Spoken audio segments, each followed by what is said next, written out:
Zionis kembali lengah dalam perang melawan Hamas di Gaza.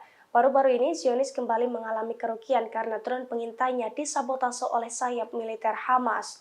Saat melakukan pengintaian di jalur Gaza Utara, drone pasukan pertahanan Israel atau IDF itu pun mengalami kegagalan dan kini justru disita oleh Hamas. Dilansir dari Middle East Monitor, hal itu dikonfirmasi langsung oleh Brigada Al-Qassam, sayap militer Hamas pada Senin 1 Januari 2024.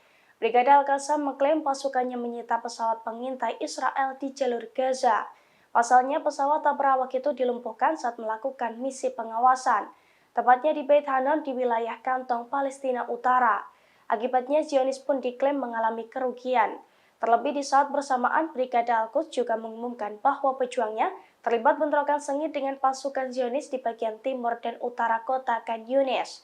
Kelompok tersebut juga mengklaim mereka menyerang kendaraan Israel dengan granat berpeluncur roket atau RPG. Namun belum ada komentar dari tentara Israel atas pernyataan kelompok perlawanan Palestina tersebut. Download Tribun X sekarang, menghadirkan lokal menjadi Indonesia.